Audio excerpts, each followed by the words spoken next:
יושב בסייסר עליון, בצל שדי יסלון, אומר לאדוני מחסי ומצודוסי, אלוהי אפתח בו, כי הוא יצילך מפח יוקוש, מדבר אבוס, בברוסו יוסך לך, ושחס כנופוך תכסה, סינו וסוחר עמיתו, לא סירו מפחד לא ילו, מחץ יעוף יומום, מדבר באופל יהלוך, מכתף יושוד צורואים, יפול מצידךו אלף ורבובו מימינךו,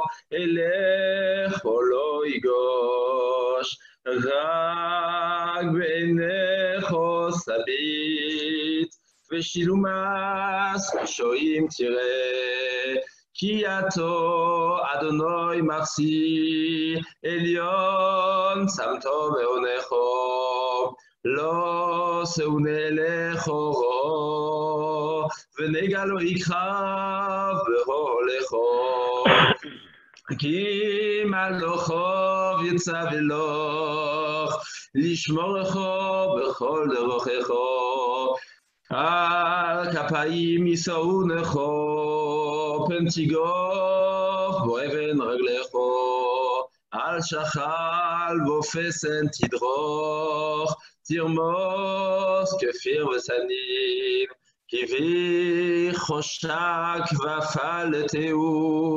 אסגבהו כי יודע שמי, יקחוני ועינהו עמו אנוכי וצורו, אכלתהו ואכבדהו, אורך יומי משביעהו, והרהו בישועתי.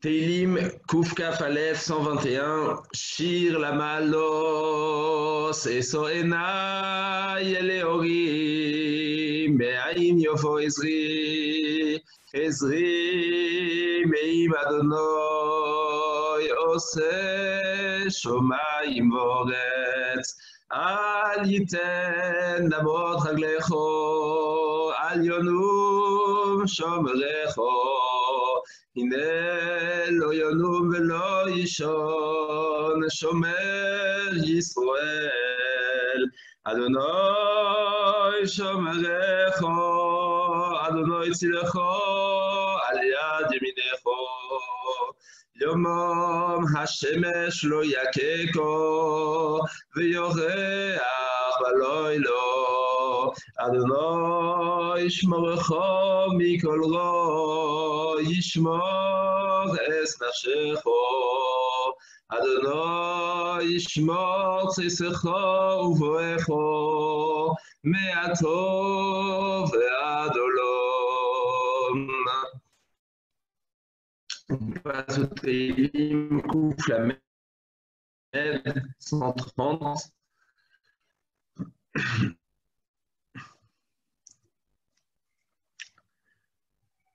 שיר המעלות ממעמקים כרוסיכו אדוני, אדוני שמו וקולי תהיינו אוזנךו, קשובוס לכל תחנונוי, עם עוונוס תשמוריו, אדוני מי יעמוד, כי עמךו הצליחו למען ציבורי, כי ביסי אדוני כי בשא נפשי, ולדברו הוכלתי, נפשי לאדוני משומרים לבוקר, שומרים לבוקר, יחל ישראל אל אדוני, כי עם אדוני החסד, והרבה עמו פדוס, והוא יפדה את ישראל מכל עוון נסוב. מי שברך אבותינו אברהם, יצחק ויעקב, משה ואהרון, דוד ושלמה, הוא יברך וירפא את החולים.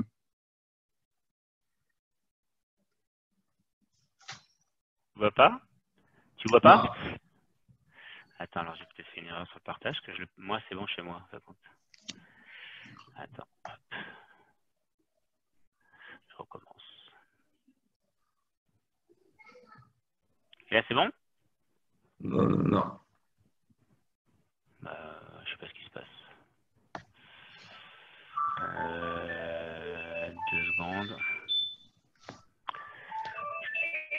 Je recommence.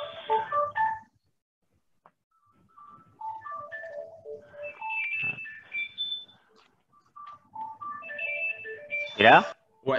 הוא יברך וירפא את החולים, משה חי בן רוזט, אנדרי יוסף בן מרים, שמעון בן צוליקה, שמואל בן גרטל הלוי, דוד בן זורה, ישראל יצחק בן מרים, יצחק חיים בן לוסיה, ניסים בן חנה, רחל בת פגה, רפאל שמעון בן צוליקה, ראובן שמואל בן מזל, ונסה בת פטריסיה אסתר, יהושע בן קילה, דבורה בת שרה, אליהו אלי בן מסודי שושנה, אפרים בן שרה, ג'רף חג'י בן מרים, לואיק מיכאל בן ג'יזל אסתר, מרים בת דינה, משה ברנר בן יבט מסעודה, פנחס בן חנה, שרה מרים בת איתך, שמחה בן אורי הלוי. Allô? Ouais, la suite. Ah, je suis désolé, il y a un bruit de son. Vas-y. Yaakov ben Sol, Yaakov Yitzhak Baruch ben Alisa Isha, Yehonatan ben Sarah, Yosef ben Rivka, Eliyahu ben Yitzhak, Chana bat Sarah, Chaya bat Rumi, Mordechai Aryeh ben Henya, Mordechai ben Baya, Nechama Dina bat Tzipora, Rachel bat Sarah, Raphaël ben Rachel, Raphaël Shmuel ben Léa, Sarah bat Denise Rivka, Shimon ben Rivka, Simche ben Daniela, Simona Olguta Esther bat Lili Fridele, Yosef ben Mazal, Akadosh Baruch Hu Yimale Rachamim Alehem, Lerapotam Ulachimam Ulachiotam Ulachzikam, Vishlach Lahem Me'era Refuah Shelema Lerama Chevarehem, ולשסה גידיהם בתור שאר חולי ישראל, רפואת הנפש ורפואת הגוף, השתה בעגלה ובזמן קריב ונאמר אמן. Amen. Merci beaucoup, Samy. J'espère que ça va. Je suis désolé des petits problèmes techniques, logistiques qu'il y a pu y avoir. Et merci beaucoup de ta présence. On va Avec passer. Plaisir. Avec plaisir. Claude, tu veux dire un petit mot de liaison ou c'est bon, j'enchaîne directement sur notre ami Aaron. Aaron, je te mets en avant, je t'allume le son. Juste avant que tu démarres, je vais juste faire un petit point par rapport au programme pour que tout le monde l'ait en tête. Il y a 3 choses à retenir. La première, 2 secondes, je vais juste mettre le partage d'écran sur la bonne application. Voilà. La première, c'est le programme de demain après-midi. Avec le Perle de Savoir qui est organisé par Déborah Nassai de l'association Nahavat Tehila avec une douzaine de femmes qui prennent la parole sur des sujets variés. C'est pour un public mixte. Connectez-vous, c'est vraiment un super événement qui a été organisé par l'association et auquel le consistoire a donné un coup de main logistique et des soutiens. Et puis de l'autre côté, il y a demain soir un super programme à 19h30 pour l'Akba Omer. Il y a la prévente des bougies. Yael vous a mis sur le lien des discussions, le fil pour acheter les bougies si vous voulez, faites-le, c'est vraiment une super occasion, c'est une habitude qu'on a et puis vraiment qu'on la garde. Il y aura tous les patanaïm qui sont prévus, il y a le suivi d'un concert exceptionnel avec Michel Allon, il y a une intervention de la famille Selam, c'est vraiment une super soirée. Ça sera le rabbin Mendel Samama qui fera un peu l'animation de tout ça en lien avec Israq Ben David, le Rav Israq Ben David pour les Brahot et bien sûr Avraham David pour toute la partie chant qui animera avec ses amis qui sera présent. Et le deuxième, c'est pour vos ados. Il y a un programme super à 18h30 avec un KO Junior qui est organisé par le Centre des Jeunes du Consistoire avec des cadeaux, avec plein de trucs. Donc vraiment, n'hésitez pas à le relayer et à le dire à tous les jeunes. Voilà, j'espère que j'ai rien oublié. Bien sûr, il y a le programme habituel, la tuila des juniors, je crois que c'est à 9h30, le cours de Rabbin Spingar ou de Rabbin Rolveil à 10h, le Rav Zafrani et le Rav Robibourg en fin de journée, le patrimoine à 14h. Et puis voilà, donc Aaron, c'est à toi la parole, Rav Eliachev. On t'entend si tu allumes ton son. C'est bon? Tu nous entends? Moi, je t'entends très bien. C'est parfait, on t'entend. Ok. Donc, on m'a demandé ce soir de parler de la deuxième des Asat Adibrot. Donc, je vais d'abord peut-être la lire, puisque la traduire à peu près, parce que tout le monde n'est pas censé la connaître parfaitement. Et ensuite, essayer un peu rapidement de mettre en perspective ce qu'elle peut vouloir dire et peut-être relever un point dans la manière dont elle est dite, un peu plus technique. Donc, il dit d'abord Lo yelcha Elohim acherim al panai. Kadosh Baruch Hu dit tu n'auras pas de Elohim. Alors, autre que moi, a priori, devant moi. Le problème, c'est que cette expression Elohim Acherim a fait couler beaucoup d'encre.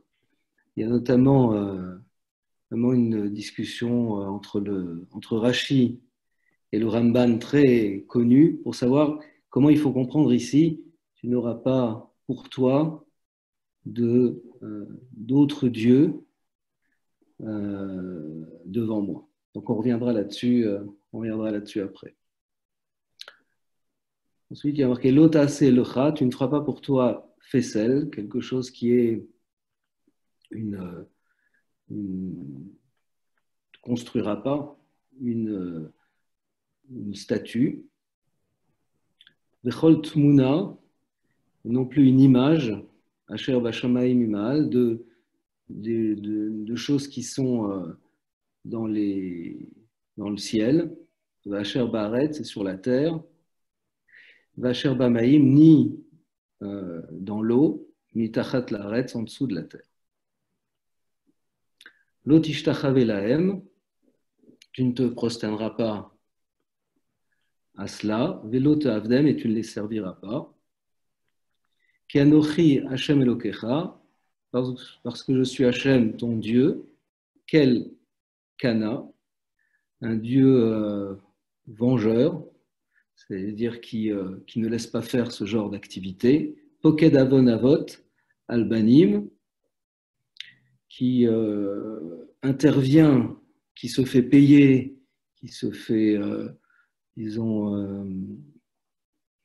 fait payer, on va dire comme ça, les fautes des pères sur les enfants, jusqu'à la 3e et la 4e pour ceux qui le détestent. L'Osé Chesed la Lofim, et qui est généreux, qui fait du bien pour de longues générations. Le Havé pour ceux qui l'aiment, ou le Shomrei Mitzvotai pour ceux qui gardent ses mitzvot. Donc vous voyez une deuxième libra qui est très longue, où il y a beaucoup de sous-entendus dans chaque mot.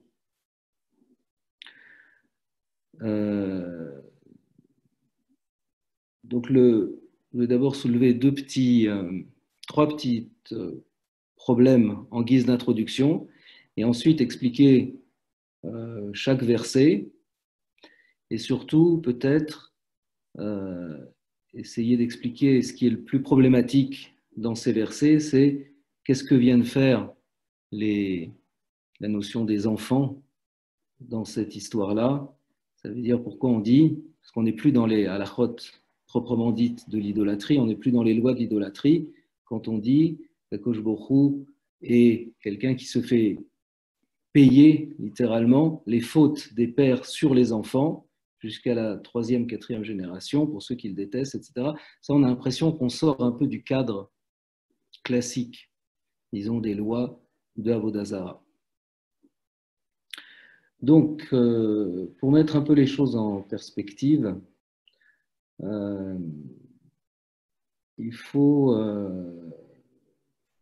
un peu s'interroger dans la Torah. Est-ce qu'on voit dans la Torah, depuis Bereshit jusqu'à l'Ené Kol Israël, jusqu'à la fin de la Torah, est-ce qu'on voit vraiment des problèmes liés dans l'histoire juive? Je parle à l'intérieur des psukim.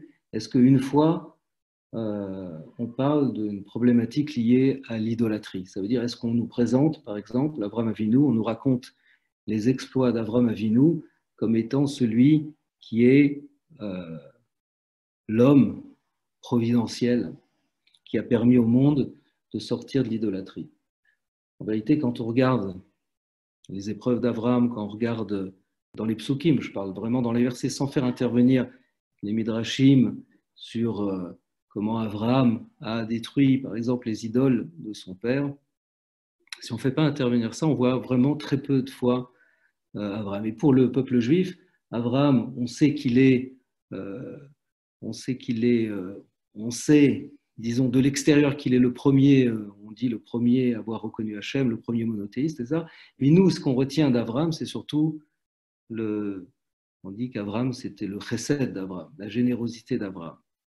Et donc ici, on voit une première chose, c'est que pour la Torah, le chesed d'Avraham, donc la notion de chesed, a l'air plus fondamentale que les combats d'Avraham contre l'idolâtrie.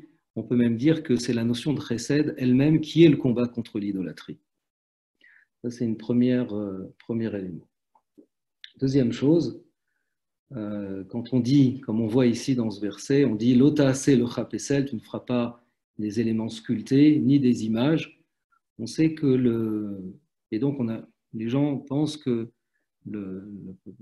la Torah, le peuple juif, a raison, sont ceux qui sont non idolâtres, mais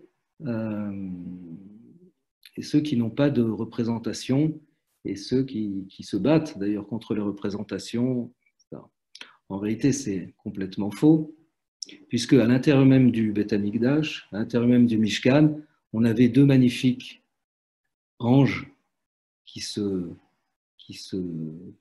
serraient la main d'une certaine manière, avec des ailes aussi superbes, et on avait aussi les tentures. On sait que les tentures du Mishkan avaient des images de lions, d'aigles, etc., etc. Donc en réalité, la Torah n'est pas du tout contre la représentation, elle utilise même la représentation, et donc c'est un leurre de penser que la lutte contre l'idolâtrie, c'est la lutte contre la représentation. Pourquoi? Parce que nous en faisons, même dans le Kodesh HaKodeshim, nous faisons des représentations. Donc il faut déplacer le problème et se dire, si la représentation, finalement, on l'utilise, si vraiment elle a l'air nécessaire, si on l'utilise. Donc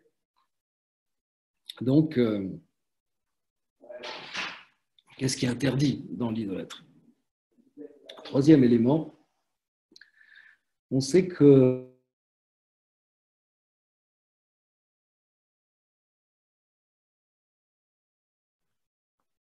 Allô. Je crois qu'on a perdu notre ami Aaron. Claude Fingard, tu l'entends? Non, Claude, pas du tout. Non, tu l'entends? Non, l'image est figée. Ok, alors on va peut-être juste attendre s'ils se rendent compte qu'il est déconnecté, ce qui n'est pas sûr. On est désolé, il y a un petit problème technique. Ariel, est-ce que par hasard tu peux peut-être prendre contact avec lui pour lui demander s'il ne s'est pas rendu compte qu'il a perdu la connexion? J'appelle. C'est bon, j'appelle. Ok, merci beaucoup. Bon, ça me laisse le temps de vous rappeler de vous faire un petit retour sur le programme, préparer tout pour votre soirée de demain. Et il y a la soirée de l'Akba Omer qui démarre avec la communauté de Mulhouse, que j'avais oublié de les citer, je m'en excuse, on est très très très content de faire ça avec la communauté Sfarad de Mulhouse. Et donc avec le comité Sfarad et le consistoire tous ensemble, on espère être super nombreux. Il y a 3 parties, une partie avec de concerts, une partie avec les différents brarotes, et puis avec Avio Ayon qui fera les différents animations. Voilà, c'est Mendes Samama le rabbin Mendes Samama qui fait qui nous relie tout ça, qui va faire passer une très bonne soirée. Avant, vous avez un caout pour les enfants, pour les ados à 18h30. Et l'après-midi, vous avez un super programme pour les femmes. Alors, j'en profite pour vous le remettre en partage d'écran, sauf que je ne l'ai plus à mon écran, donc il faut que je le réouvre, je suis désolé. Claude, juste... je te mets juste en attendant qu'on récupère notre ami Aaron, parce que là il est déconnecté. Je pense qu'il va se reconnecter. Voilà, Aaron, est-ce que tu nous entends? Bon. Ariel? Oui, j'arrive pas à T'arrives à les joindre? Non, ça s'en occupé.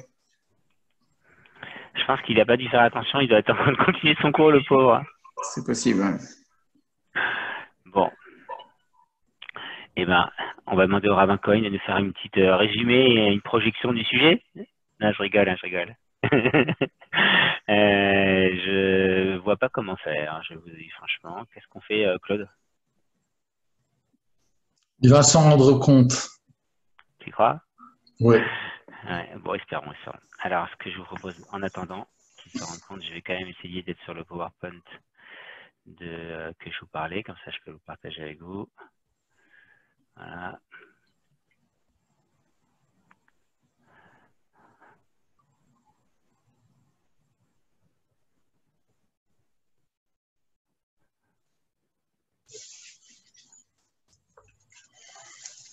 Voilà. Est-ce qu'il est revenu avec nous? Je ne crois pas.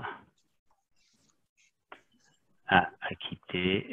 C'est indiqué sur l'écran. Oui, il a quitté, mais justement parce qu'il n'a plus de connexion en fait. Donc, c'est pour les gens qui s'étonnent, on est en train d'essayer de le récupérer. Je prends que c'est un problème technique en fin de compte de connexion. On va essayer de le récupérer. En attendant, je vous repartage cette fois-ci la bonne présentation.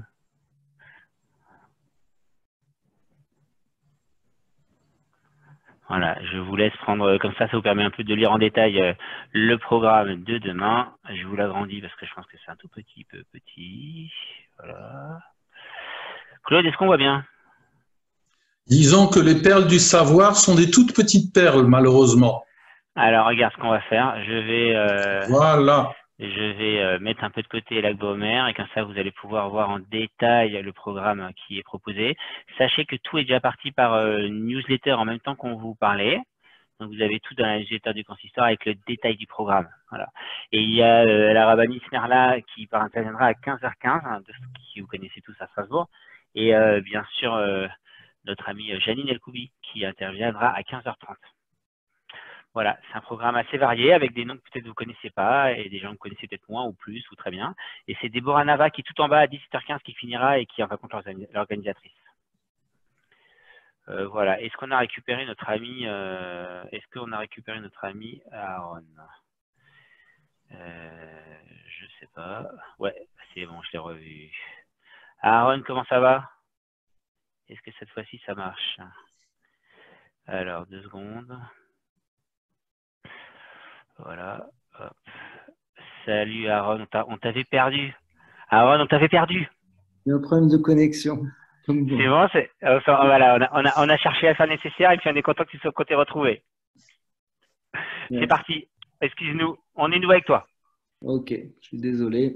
Non, t'inquiète, ça arrive.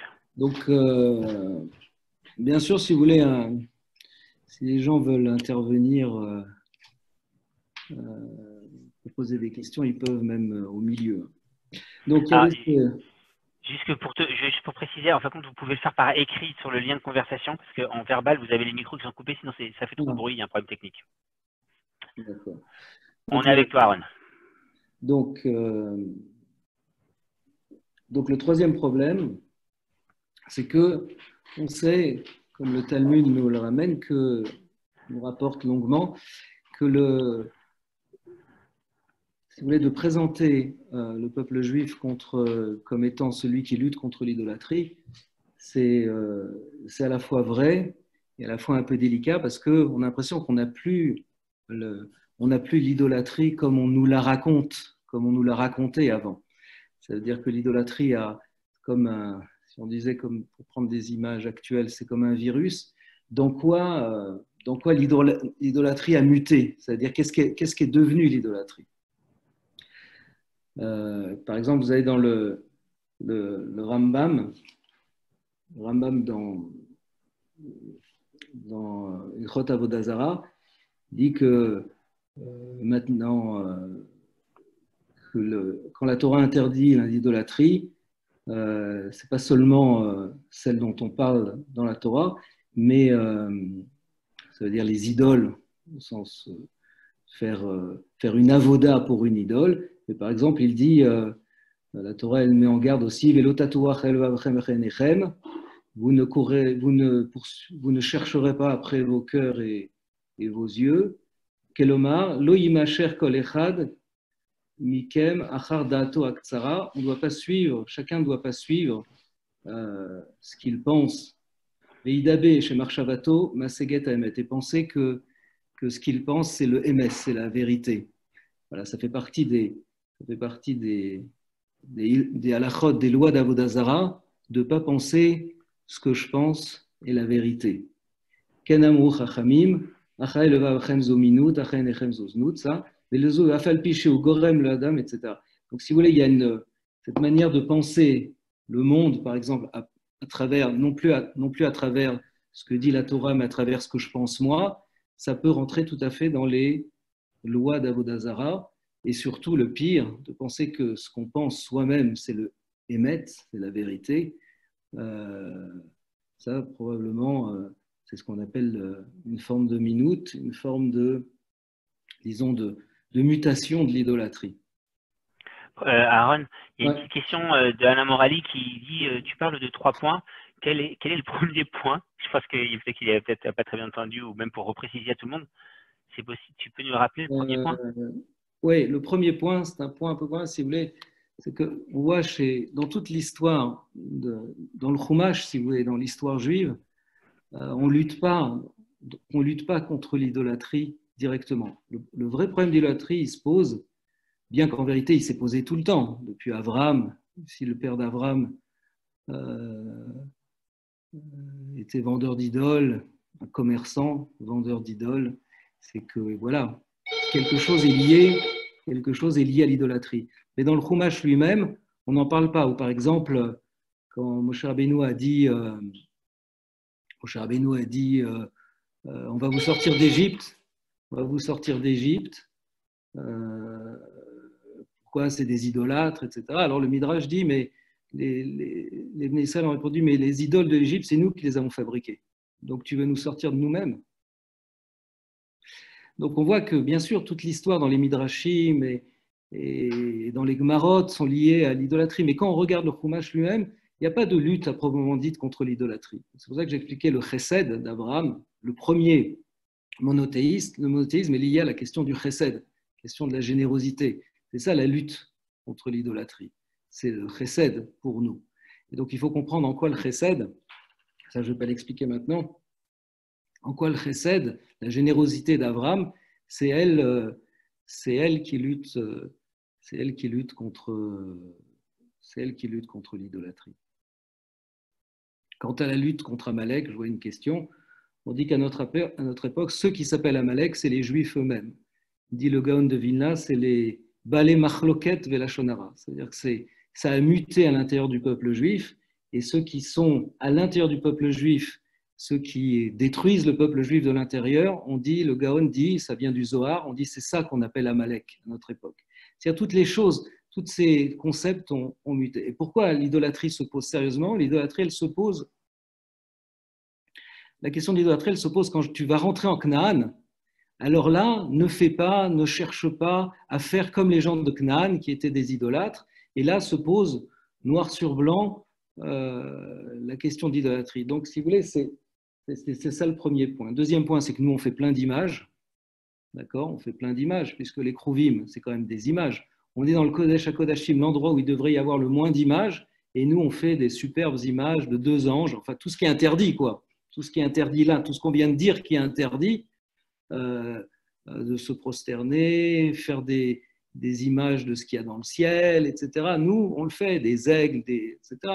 L'image n'est pas un problème en vérité. Ce n'est pas l'image qui est un problème. C'est moi faisant des images, mais ce n'est pas l'image qui est un problème. Ça, c'était le deuxième point. Et le troisième point, c'est qu'il n'y a plus, ça n'existe plus la pulsion de l'idolâtrie. Donc, ça, c'est comme si on disait, on lutte contre l'idolâtrie, mais il y a plus l'idolâtrie n'existe plus. Donc, qu'est-ce que le peuple juif va faire alors qu'il naît pour lutter contre une problématique? Et cette problématique elle-même n'existe plus. Au niveau de la pulsion idolâtre, on n'a plus de pulsion idolâtre. La seule pulsion sérieuse contre laquelle lutte le peuple juif, et comme on peut le voir tous les jours, c'est plutôt le problème des unions interdites, c'est-à-dire les problèmes de la sexualité interdite. Ça, c'est le problème qui nous reste, disons, on peut dire sérieusement. Mais le problème de l'idolâtrie en tant que telle, c'est déjà des formes, comme on a dit dans le Rambam, c'est déjà se prendre pour celui qui dit la vérité. Penser qu'on peut penser le monde, par exemple, sans ce que nous disent sans la tradition juive, sans ce que disent les maîtres, sans s'expliquer le fonctionnement de la Torah, etc. Penser par soi-même. Penser par soi-même, se penser l'origine, être à l'origine de sa pensée, c'est déjà une forme de mutation de l'idolâtrie, mais ce n'est plus l'idolâtrie proprement dite. Donc c'était, pour mettre un peu en perspective les choses, montrer la complexité quand même de ce problème d'idolâtrie qu'on croit un peu connaître, qu'on croit appréhender, mais qui est un peu difficile. Donc maintenant, je reviens, je t'ai expliqué rapidement les psukim. Donc, sur tu n'auras pas de dieux étrangers ou de dieux que les autres considèrent, que les étrangers considèrent comme des dieux ou des dieux qui sont étrangers pour toi. Ça dépend ces deux traductions-là, c'est deux traductions qui tiennent compte de Rashi.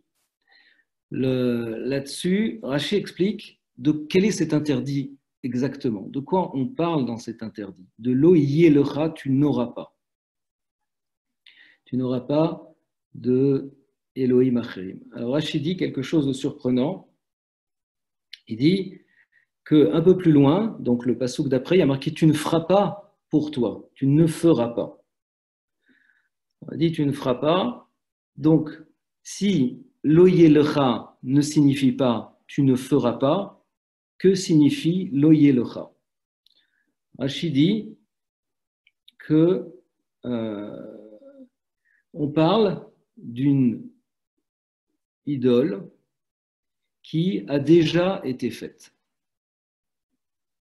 C'est une idole qui a déjà été faite, et on te dit lo yelecha Elokim Acherim, c'est-à-dire cette idole que tu n'as pas faite, mais qui a été faite par exemple par quelqu'un d'autre, celle-là, alors que toi, tu n'es pas celui qui l'a construit, ce n'est pas ta propre production d'idole, celle-là même, tu n'as pas le droit de la garder, tu dois la détruire, etc.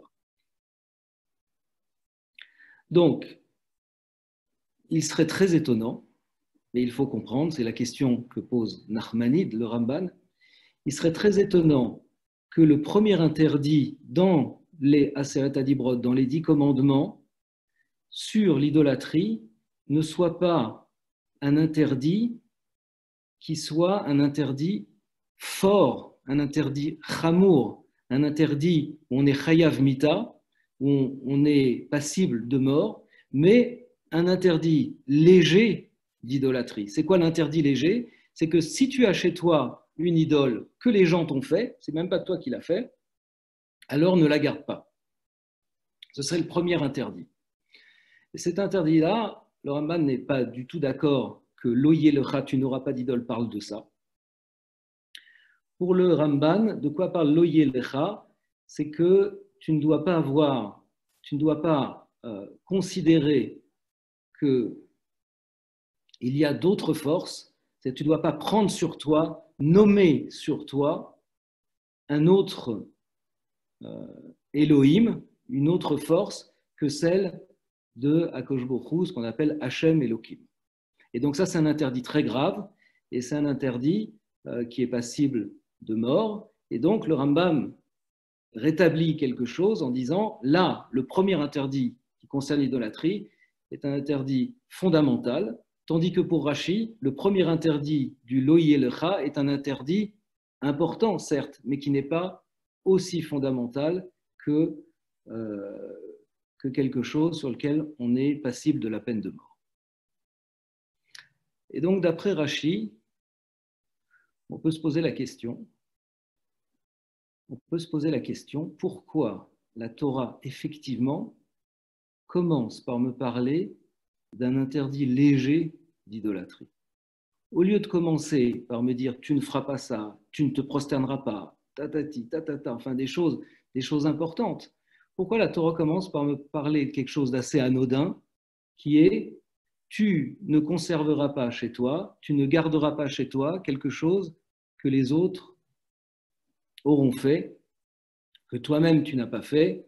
Comme on dit, Rachid dit, j'aurais pu penser que le fiché Neymar Lota Selecha, parce qu'il y a marqué tu ne feras pas, Eli chez Loyasé, l'interdit c'est seulement de ne pas faire, et Assou Igvar, quand c'est déjà fait, d'où est-ce que je sais que je ne peux pas le garder? Talmud Lomar, Loye Lecha, tu n'auras pas. Donc le tu n'auras pas veut dire ce qui est déjà fait, tu ne peux pas le garder. Ça fait penser, je ne sais pas si c'est vraiment juste ce que je dis là, mais ça fait penser à un autre interdit étonnant qui est le problème des poids et mesures. Il y a marqué dans la Torah, dans Parashat Kitetsé, à la fin de Kitetsé, avant Amalek, il y a marqué tu n'auras pas chez toi des fausses mesures, des faux poids et mesures. Et donc, bien sûr que tu t'en sers pas. Bien sûr que tu ne te sers pas de ces faux poids et mesures. Pourquoi? Parce que si tu t'en sers, alors ça s'appelle du gezel. Donc on dit lo yelecha bekisra even va even gdola uktana, lo yelecha bebetecha efa va efa gdola vektana. Tu ne dois pas les avoir. Even shlema vetzedek yelach, efa shlema vetzedek, etc. Et si tu as ces faux poids, alors d'abord on dit ki toavat Hashem. Hashem trouve dégoûtant quelqu'un qui garde chez lui ses poids et mesures. Bien sûr, on ne parle pas qu'il s'en sert. On n'a jamais dit sur le vol que c'est une toeva. Ce qui est toeva, ce qui est absolument insupportable, c'est quelqu'un qui a des faux poids et mesures chez lui, même s'il s'en sert pas. Donc ici, ça fait penser un peu à cette idée. Toi, tu ne fais pas Avodah Zara, tu n'as jamais fait d'idole. D'accord, mais Easu Ilecha, ce qu'on t'a fait pour toi, une Avodah Zara qu'on t'a fait, c'est même pas toi qui l'as fait, tu la gardes chez toi. Tu la gardes chez toi et tu dis, moi, je n'ai pas fait Avodah Zara. Je garde cette idole chez moi, mais ni je me prosterne vers elle, ni je la sers. Ça, c'est assour, c'est un chiyuv mita. Jamais je ferai quelque chose où je suis condamnable à mort. Mais je ne fais rien de condamnable à mort. Je la garde chez moi, point final. Je ne l'ai pas faite. Je ne me suis pas prosterné. Donc, tout va bien. Qu'est-ce que c'est comme interdit? Interdit léger. Quel interdit léger? Interdit de conserver.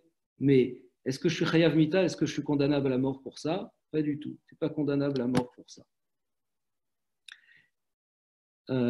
Et ensuite, si je reviens à l'interdit des faux poids et mesures, on dit even shlema, etc. Et Rashi explique pourquoi est-ce qu'on a mis les faux poids et mesures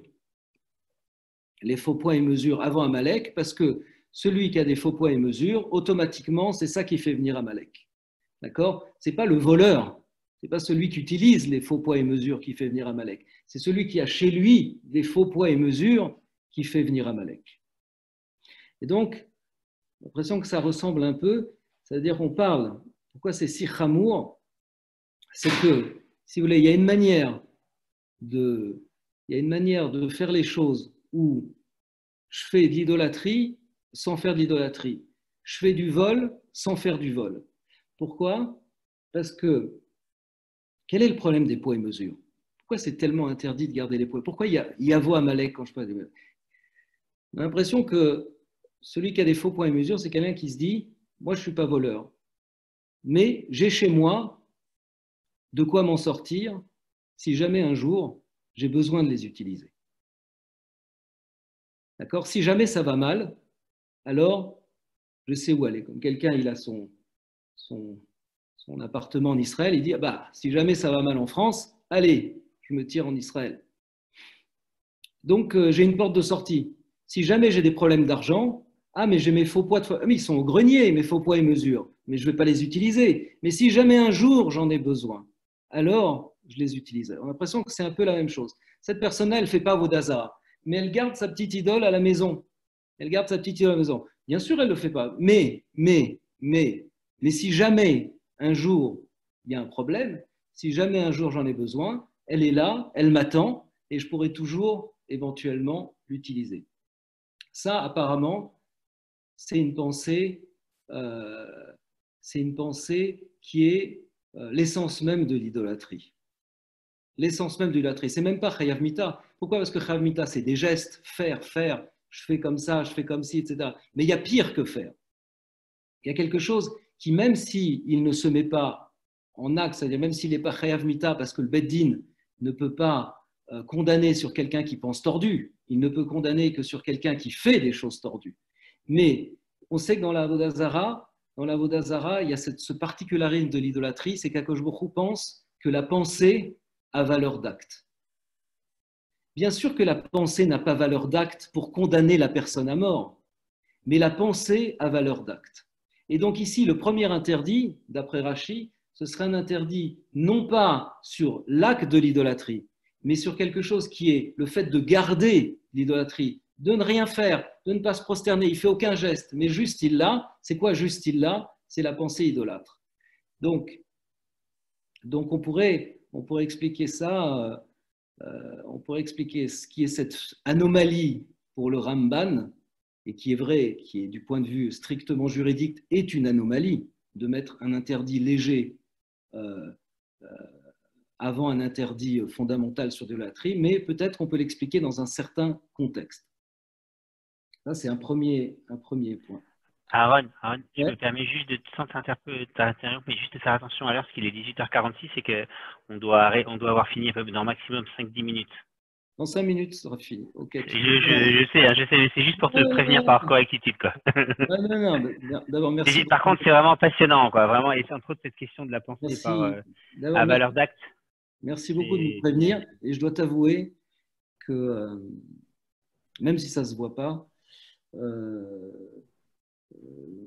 en vieillissant, voilà, mes problèmes cognitifs me permettent plus de parler plus que ce qu'on fait au Merkaz, 15 minutes, ou alors peut-être c'est le Merkaz qui m'a tellement habitué à parler 15 minutes que parler plus longtemps, ça m'est très dur, malgré les apparences.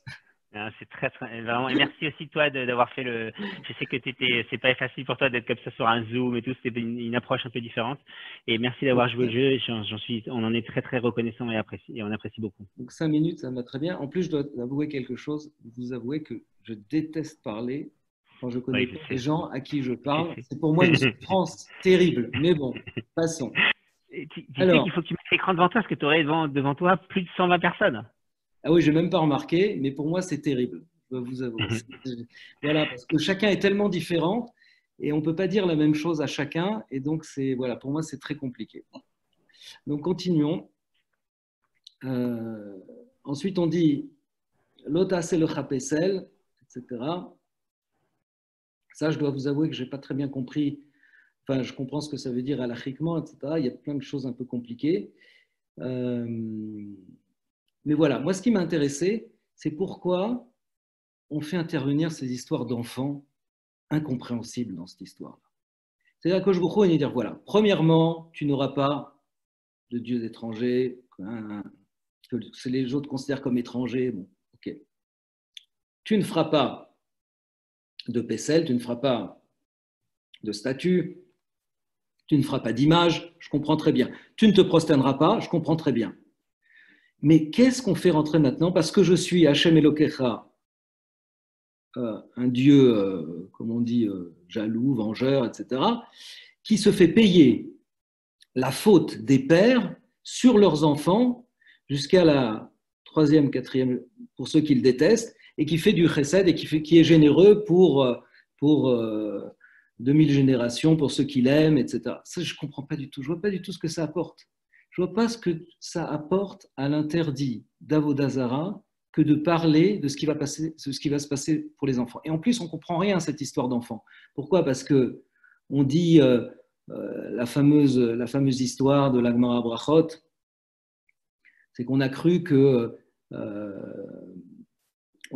par exemple, un tzaddik, quelqu'un qui était injuste, mais à qui arrivaient des choses problématiques, c'est parce que son père était un méchant, ou qu'un méchant, à qui il arrivait des bonnes choses, c'est parce que son père, avant, était un tzaddik. On a cru ça, et la Gemara dit, mais c'est pas du tout ça. Chacun, les enfants, c'est les enfants, les parents, c'est les parents, point final. Ça contredit totalement cette notion-là. Et la Gemara répond, non, pas du tout. On parle de ceux, quand est-ce qu'Akadosh Baruch Hu est si sévère? On parle des enfants qui font exactement la même chose que leurs parents. C'est-à-dire, quand est-ce qu'on dit je suis un Dieu, quel kana, poked avon, avot albenéen, la faute des pères, je le fais retomber sur les enfants jusqu'à 3-4 générations, alors que pour ceux qui le détestent, etc. Et le contraire, on parle de gens qui eux-mêmes ont continué, si vous voulez, ont continué ce que font les parents, a priori, dans l'idolâtrie, ça veut dire qu'ils ont continué à détester Akadosh Baruch Hu, puisque ça s'appelle comme ça, ou alors ils ont continué à bien faire les mitzvot, etc. Donc s'ils ont continué, ils n'ont pas besoin ici qu'on dise, ils n'ont pas besoin d'ici que va se prolonger la colère d'Akadosh Baruch Hu ou se faire payer. Pourquoi? Parce qu'ils font Avodah Zarah. Ils font Avodah Zarah. Et donc, en tant que faisant Avodah Zarah, ils devraient avoir, disons, la, entre guillemets, colère d'Hachem sur eux, sans dire je suis Hachem Elokecha, etc. Et je ferai payer à la descendance quand ils continueront ce qu'ils font. Donc vous voyez, c'est incompréhensible. Qu'est-ce que les enfants viennent faire là-dedans? Ça n'apporte rien. Que tu fasses ça à Akadosh Baruch Hu, que tu ne fasses pas ça, qu'est-ce que ça change? De toute manière, s'ils sont des Rechaïm, ils auront ce qu'ils doivent avoir. S'ils sont des tzadikim, ils auront ce qu'ils doivent avoir. En quoi c'est si fondamental? Franchement, ce n'est pas très clair pour moi. Ce qu'on peut peut-être dire, l'explication que j'ai vue, pas sûr qu'elle soit complètement juste, c'est que si vous voulez, on peut dire qu'il y a deux choses. On peut dire qu'il y a ce qu'une personne reçoit parce qu'elle fait tel ou tel acte de chesed, de mitzvot ou d'avodah zarah, et elle reçoit parce que elle reçoit aussi des conséquences de ce qu'elle fait, parce que ça veut dire en prolongeant ce que font ses parents, alors disons que en prolongeant ce que font ses parents, elle a non seulement ce qu'elle-même doit recevoir, mais elle a en plus quelque chose de supplémentaire comme une bracha des parents. C'est-à-dire comme quelque chose qui vient des parents, quelque chose de négatif qui vient des parents, quelque chose de positif qui vient des parents. Comme nous, on a par exemple le srutavot. En plus de ce qu'on fait nous, on a quelque chose de supérieur qui est la bracha d'Abraham, mais on a nos propres actions et on a quelque chose qui démultiplie ce que nous faisons, qui nous vient du passé. Alors peut-être ici, c'est ce qu'on veut nous dire, c'est que dans Avodah Zarah, tu auras non seulement ce qui te revient, en positif et en négatif, mais en plus tu auras quelque chose, une bracha positive ou négative, ou une klala positive ou négative qui viendra de ce qui s'est passé dans le passé. Mais bon, c'est à réfléchir et voilà. Je souhaite bien évidemment à mon cher ami Maurice et notre président une refoua shlema. Nous l'attendons le plus tôt possible, Bezrat Hashem. Aaron, un grand merci pour ces paroles de Torah. C'est vrai que je l'ai dit tout à l'heure, mais on gardera peut-être cette idée que la pensée a une valeur d'acte. Et je crois qu'effectivement, pour tous ces malades qui s'entourent, qu'on veut soutenir, toutes ces familles qu'on veut soutenir, se retrouver à distance sans être en action à la tchila ou autour d'un lieu précis, mais autour d'un écran et se retrouver tous ensemble, c'est aussi une forme de pensée tous ensemble. Et vraiment un grand merci. Rabbin Spingard, un grand merci de toute la coordination en amont, à toute l'équipe rabbinique, Ariel Rebibo, j'ai vu aussi Ray Cohen tout à l'heure. Donc voilà, on est très content d'avoir un soutien de tous ces rabbins. Aaron, on espère te voir bientôt pour un cours un peu plus long. Et à très bientôt. Juste, Claude Spingard, dis-moi, c'est qui intervient demain? Demain, c'est Rav Yitzhak Ben David.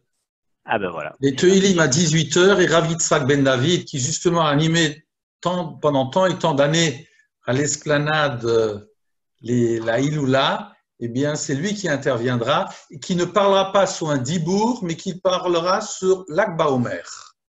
La troisième parole, elle sera développée le lendemain. Génial. Et ce sera qui le lendemain? Ah, je ne sais plus non plus. Ouais, j'ai préparé le programme pour vous le montrer les autres fois. Je vis au jour le jour, j'essaye déjà de m'abreuver de ce que je voilà. Alors, vraiment un grand merci. On est encore une centaine. C'est vraiment une super initiative comme ça d'avoir continué ces Teilim sur un Limud Torah. Vous en soyez tous remerciés. Je vous souhaite tous encore une très bonne fin de journée. Et à demain. Au revoir. Merci Claude. Salut Aaron, merci beaucoup. Merci à tout le monde.